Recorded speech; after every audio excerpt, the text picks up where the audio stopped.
So guys നമ്മൾ ഇവിടെ ഇറങ്ങിയത് വണ്ടിക്കകത്ത് സ്റ്റിക്ക് ഉണ്ടായിരുന്നു, 2 സെൽഫി സ്റ്റിക്കുകൾ ഉണ്ടായിരുന്നു. അതിലൊരെണ്ണത്തിലാണ് ഞാൻ വ്ളോഗ് ചെയ്യുന്നത്. ഒരു സ്റ്റിക്ക് നമ്മളെ ക്യാമറ ഇടാം. ഞാൻ ആക്ഷൻ 5 Pro എടുക്കണ്ടെന്ന് ചോദിച്ചു. കാരണം അതിൽ ഇത് കണക്ട് ചെയ്യാൻ ഇത്തിരി ബുദ്ധിമുട്ടാണ്. എന്ത് നമ്മളെ ഈ സംഭവമില്ലേ, ഈ മൈക്ക് കണക്ട് ചെയ്യാൻ ഇത്തിരി ബുദ്ധിമുട്ടാണ്. മാത്രമല്ല അതിനേക്കാളും പക്ക ക്ലാരിറ്റിയിലാണ് നമുക്ക് ഈ ഒരു ഫോണിൽ നമുക്ക് വ്ളോഗ് ചെയ്യാൻ പറ്റുന്നത്, വീഡിയോ എടുക്കാൻ പറ്റുന്നത്. അപ്പോൾ ഇതെടുക്കാമെന്ന് വിചാരിച്ച്. ഇതാണ് നമുക്കപ്പോൾ വളരെ ഫേമസ് ആയിട്ടുള്ളൊരു സ്ഥലം മുംബൈയിൽ തന്നെ. ഫേമസ് എന്നല്ല, വളരെ പോർഷ് ആയിട്ടുള്ളൊരു ഏരിയയും കൂടിയാണ്. കൊളാബ എന്ന് പറഞ്ഞൊരു സ്ഥലമാണ്. നല്ല അടിപൊളി സ്ഥലം. അപ്പോൾ ഞാൻ സ്റ്റേ ചെയ്യണം അവിടെ നിന്ന് നല്ല ഡിഫറൻസ് ഉണ്ട്. 24 കിലോമീറ്റർ ഡിസ്റ്റൻസ് ഉണ്ട് ഇങ്ങോട്ടേക്ക്. ഇത് ആക്ച്വലി മുംബൈയുടെ ഒരു അറ്റമാണ് Colaba, gate way of India ഉള്ള സ്ഥലം. അതേപോലെ അതിൻ്റെ അടുത്ത് തന്നെ നമുക്ക് ഇത് കാണാൻ പറ്റും, താജ് ഹോട്ടൽ കാണാൻ പറ്റും. പിന്നെ അത്യാവശ്യം പോർഷ് ഏരിയയാണ്, നിങ്ങൾക്ക് കാണുമ്പോൾ തന്നെ മനസ്സിലാവും അത്യാവശ്യം പോർഷ് ഏരിയയാണ്. ബാക്കി സ്ഥലത്ത് ഇപ്പോൾ ഞാൻ താമസിക്കുന്ന ആ ഭാഗത്തൊക്കെ ഒരു ചേരിയൊക്കെ പോലെ കിടക്കുന്നൊരു സ്ഥലമാണ്. അങ്ങനെയാണ്. ഇവിടെയൊക്കെ ഇച്ചിരി ബെറ്ററാണ്. ഇച്ചിരി നല്ല പോർഷ് ഏരിയയാണ്. അതൊക്കെ നടന്ന് നമുക്ക് അറ്റത്തേക്ക് പോവാം.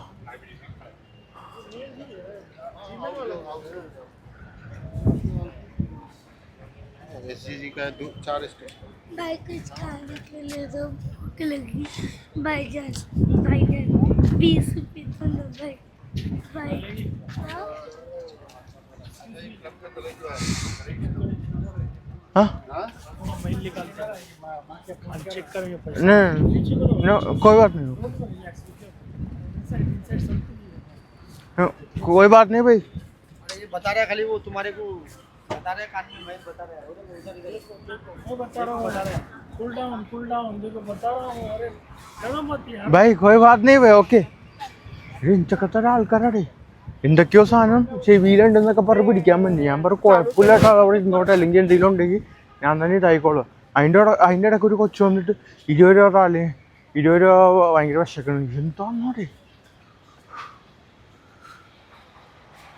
അതായത് കൊച്ചു വന്ന് 20 രൂപ ഇഷ്ടാന്ന് പറഞ്ഞ് അതുകൊണ്ട് വേറൊരാൾ വന്നിട്ട് ചെവിയിൽ ഇതാണ് ഞാൻ വേണേൽ ക്ലീൻ ചെയ്ത് തരാമെന്ന് പറഞ്ഞിട്ട് മനുഷ്യൻ പേടിച്ചു. എടി ഇവിടെ എന്തെങ്കിലും ഇപ്പോൾ നമ്മൾ ഓക്കെ ചേട്ടാ ചെയ്യുന്നൊക്കെ പറഞ്ഞിട്ട് വല്ല ഇതായി കഴിഞ്ഞാൽ പിന്നെ ഒരു 10-200 രൂപ ചോദിക്കാൻ കൊടുക്കേണ്ടി വരും, അല്ലെങ്കിൽ പ്രശ്നവും. നല്ല ചെവിയിൽ എന്തെങ്കിലും ഇരിക്കുന്നുണ്ടെങ്കിൽ ഞാൻ എടുത്തോളാം, കുഴപ്പമൊന്നുമില്ല.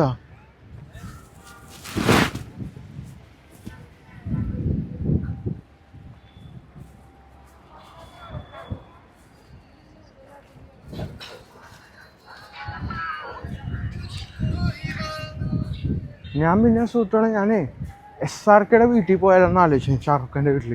പക്ഷേ ഇവിടെ നിന്ന് 10-14 കിലോമീറ്റർ ഉണ്ട്. പോണേന് കുഴപ്പമില്ല, പക്ഷെ ലേറ്റ് ആവും, രാത്രിയാവും, ഇരുട്ട് സമയത്തേ എത്തുള്ളൂ അവിടെ. പിന്നെ അത് വേണ്ടെന്ന് വെച്ചു, ഇവിടെ മാത്രം പോയിട്ട് നമുക്ക് വിടാമെന്ന് വെച്ചു. എൻ്റെ മടി കൊണ്ടാണ്. രാവിലെ ഒരു 10 മണിക്ക് ഇറങ്ങിക്കഴിഞ്ഞാൽ ഒരുപാട് സ്ഥലങ്ങളിൽ പോകുമായിരുന്നു. മുംബൈ മൊത്തം കറങ്ങായിരുന്നു. പക്ഷെ പിന്നെ എപ്പോഴെങ്കിലും വരുമ്പോൾ കറങ്ങും. കാരണം ഒരു മൂഡ് വരുന്നില്ല. റൂമിൽ നിന്ന് നല്ല AC തണുപ്പത്തിന് പുറത്തേക്ക് ഇറങ്ങാനും തോന്നുള്ളൂ സത്യം പറഞ്ഞാൽ.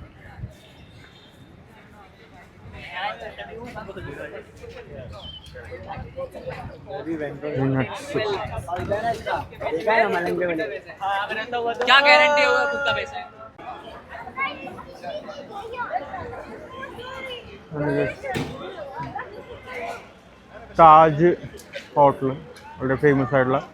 ഇപ്പോൾ നിങ്ങൾ നോക്കിക്കോട്ടെ, ഗോൾഡനായി വന്നുകൊണ്ടിരിക്കുന്നുണ്ട്. അതായത് ലൈറ്റൊക്കെ ഇട്ട് ഗോൾഡായി വന്നുകൊണ്ടിരിക്കുന്നുണ്ട്. ആ സൈഡൊന്നും ലൈറ്റ് ഓൺ ചെയ്തിട്ടില്ല. ഇവിടെ കണ്ട ഗോൾഡായി ഇങ്ങനെ വന്നുകൊണ്ടിരിക്കുന്നുണ്ട്. അവിടെ ഗോൾഡനായി വന്നുകൊണ്ടിരിക്കുന്നുണ്ട്. അപ്പോൾ അതൊക്കെ അവർ ലൈറ്റ്സൊക്കെ ഓൺ ചെയ്ത് വരട്ടെ. മാത്രമല്ല അന്തരീക്ഷം മൊത്തം ഡാർക്കായിക്കൊണ്ടിരിക്കുന്നതാണ്. വൈകുന്നേരം സന്ധ്യ കഴിഞ്ഞ് രാത്രി ആവണ ടൈമാണ്. അതിൻ്റെ ഒപ്പം അവർ ആ ഒരു പതുക്കെ ഗ്ലോ ചെയ്തുകൊണ്ടിരിക്കുന്നതാണ്. നല്ല രസമാണ് കാണാനായിട്ട്.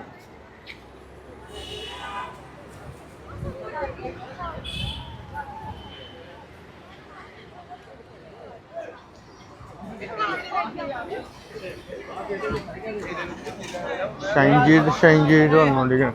ഇവിടെ നിന്ന് ഒരുപാട് ഫോട്ടോ ഒക്കെ എടുക്കട്ടെ നമുക്ക്. ഫോട്ടോ എടുക്കാന്ന് പറഞ്ഞാൽ അങ്ങനെയല്ല, ക്യാമറ ആൾക്കാരൊക്കെ ഉണ്ട്, ഫോട്ടോ എടുത്തൊക്കെ തരും. ഈ കൊളാബ ഈ ഒരു ലൊക്കേഷനിൽ ക്യാഷ് കൊടുക്കണം, അത്രേ ഉള്ളൂ. മറ്റേ ഇതായിട്ടൊക്കെ കിട്ടും, മറ്റേ പ്രിന്റ് ആയിട്ടൊക്കെ കിട്ടും അപ്പം തന്നെ.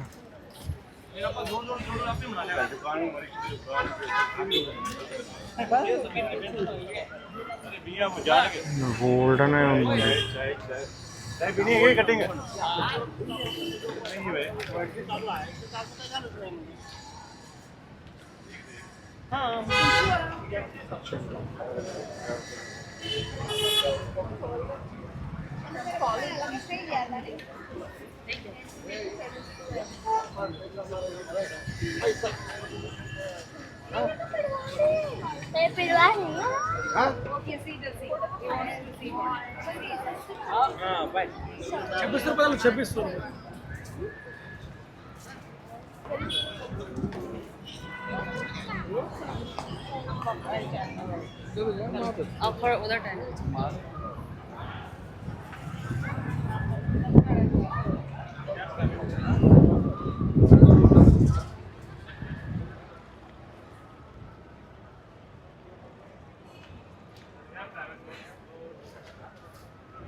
താജ് ഹോട്ടലിലേക്കുള്ള എൻട്രി.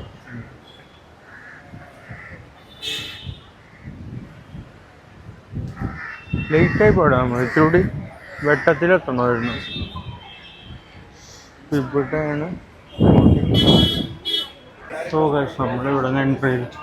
അത് ഞാൻ വിചാരിച്ച പോലെ ഫീസും ഉണ്ടാവുന്നു എൻട്രി ചെയ്യാനായിട്ട്. കാരണം അങ്ങനെയാണ് വെച്ചേക്കണം, ഫീസൊന്നുമില്ല, ഫ്രീ ആണ് എൻട്രി.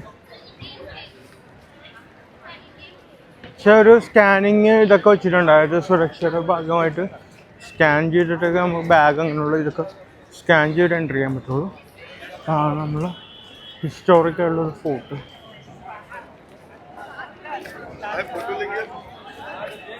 വിവേകാനന്ദ പ്രതിമയാണെന്ന് തോന്നുന്നു കേട്ടോ, വിവേകാനന്ദൻ്റെ പ്രതിമയാണെന്ന് തോന്നുന്നു, എനിക്കറിയില്ല.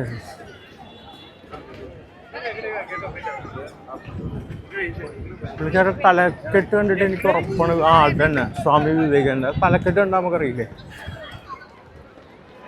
ഇവിടെ നിന്ന് അടിപൊളി വ്യൂ ആണ്. നോക്കിയേ, താജ് ഹോട്ടലിലെ വ്യൂ നോക്കിയേ, എന്താ രസമെന്ന് അറിയോ. ഇവിടെ ഇന്ത്യ ഗേറ്റിൽ ലൈറ്റ് അല്ല, ഗേറ്റ് വേ ഓഫ് ഇന്ത്യയിൽ, ഇന്ത്യ ഗേറ്റ് അല്ല, ഗേറ്റ് വേ ഓഫ് ഇന്ത്യ. ഇവിടെ ഇതില്ലാന്ന് തോന്നുന്നു, ലൈറ്റ്സ് ഒന്നും ഇവർ ചെയ്യുന്നില്ലാന്ന് തോന്നുന്നു. ലൈറ്റൊക്കെ അടിച്ച് കഴിഞ്ഞാൽ അടിപൊളിയായിരിക്കും, ഷൈനിങ് ആയിരിക്കും. എന്തോ വർക്കൊക്കെ നടക്കുന്നുണ്ട്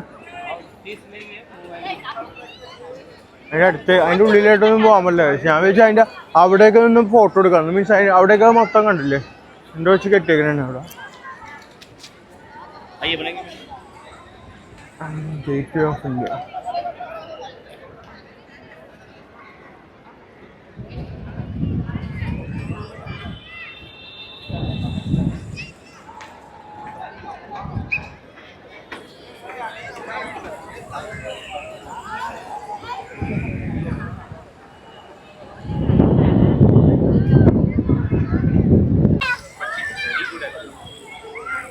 അങ്ങനെ പതുക്കെ അതിൻ്റെ ബാക്കിലേക്ക് പോകണം.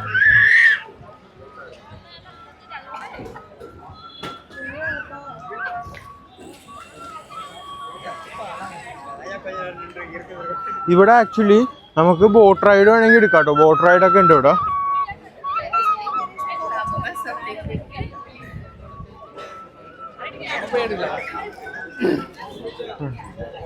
വർക്ക് കിടക്കുന്നുണ്ട്, അതുകൊണ്ട് കയറാം.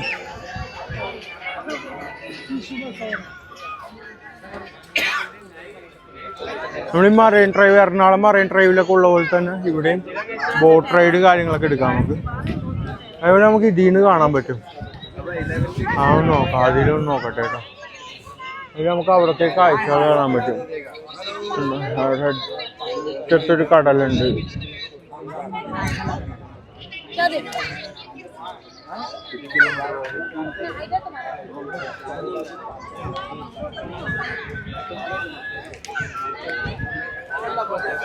സോ ഗൈസ് നമ്മളിവിടെ കുറച്ച് നേരം നിന്നടേ, എന്നിട്ട് പതുക്കെ ഇറങ്ങണം. ഞാൻ ഒരു ചായ മേടിച്ച് കുടിച്ചു. ചായ ഉള്ളാട്ടോ. നിങ്ങളിതൊന്ന് നോക്കി, എൻ്റെ ഭംഗിയൊന്ന് നോക്കിയാൽ രാത്രി ആ ലൈറ്റൊക്കെ വെച്ച് ഭംഗിയൊന്ന് നോക്കി. ശരിക്കും പറഞ്ഞാൽ ഇവിടെ ഗേറ്റ് ഓഫ് ഇന്ത്യയിൽ ആരും ഇപ്പോൾ അധികം ഫോട്ടോ എടുക്കുന്നില്ല. കാരണം ലൈറ്റിങ് വർക്കൊന്നുമില്ല. ഇത് ശരിക്കും അലങ്കരിക്കുകയൊക്കെ ചെയ്യും. എന്തോ വർക്ക് കിടക്കണോണ്ട് അത്ര ഇതില്ല. ഇതൊന്ന് ലൈറ്റൊക്കെ ഇട്ട് ഇതായി കഴിഞ്ഞാൽ വേറെ രസമായിരിക്കും നൈറ്റ് കാണാനായിട്ട്. പിന്നെ ഞാൻ നിങ്ങൾക്ക് പറഞ്ഞിരുന്നില്ലേ മറ്റേ ബോട്ട് സഫാരിയൊക്കെ ഉണ്ടെന്ന് ഇവിടെ. അത് അതിൻ്റെയൊക്കെ ആ ബോട്ടിൽ അങ്ങോട്ടേക്ക് പോകുന്നതിൻ്റെയൊക്കെ ആ ഒരു ഏരിയ ആണത്.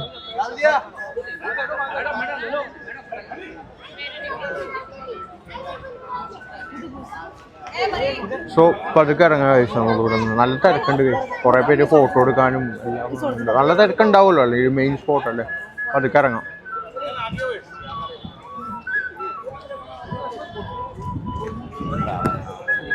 നമ്മളെ മെയിൻ ഗേറ്റ് വേ ഓഫ് ഇന്ത്യയുടെ ഫ്രണ്ട് ഭാഗം. ഇവിടെ ഇത്തിരി ഭംഗിയുണ്ട്. ലൈറ്റൊക്കെ വന്നപ്പോൾ ഇത്തിരി ബെറ്റർ ഉണ്ട്. അവിടെ നിന്ന് ഇങ്ങനെ വെട്ടമടിക്കുന്നുണ്ട് ഇതിലേക്ക് ഹൈലൈറ്റ് ചെയ്തിട്ടുണ്ട്.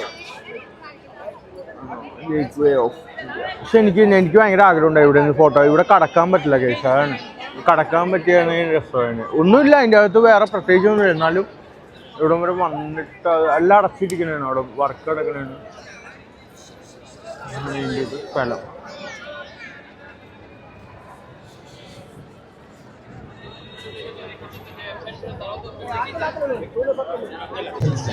ഹലോ ഗൈസ്, ഞാൻ ഇവിടുന്ന് ഇറങ്ങി എന്ന് പറഞ്ഞാൽ ഈ ഭാഗത്ത് എത്തിയപ്പോഴേക്കും കണ്ടോ കുറച്ച് ഫോട്ടോസൊക്കെ എടുത്തുകൊണ്ടിരുന്നപ്പോഴാണ് ഇവിടെ ലൈറ്റുകളൊക്കെ കൊണ്ടുള്ള വർക്ക് തുടങ്ങിയത്. ഇതൊരു കഥ പറയുന്ന ഒരു DJ ലൈറ്റ്സ് വെച്ചിട്ട് ഒരു കഥ.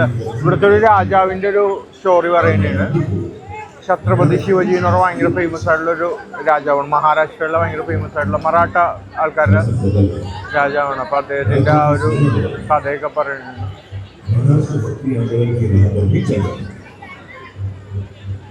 അപ്പോഴല്ലേ കഥ പറയുന്നത്. ഇതൊക്കെ രസമുണ്ട് കാണാനായിട്ട്. നല്ല സൗണ്ടിൽ അവിടെ നിന്ന് പറയുന്നുണ്ട്. അത് എനിക്ക് മനസ്സിലാവുള്ള അത്ര ഹിന്ദിയല്ലേ, അധികം മനസ്സിലാവണമെന്നില്ല.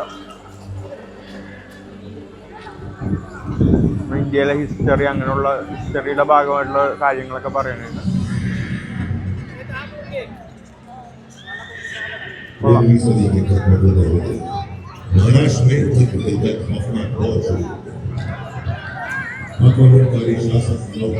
ഞാൻ പതുക്കെ ഇറങ്ങണേ ഇവിടെ. Okay bye.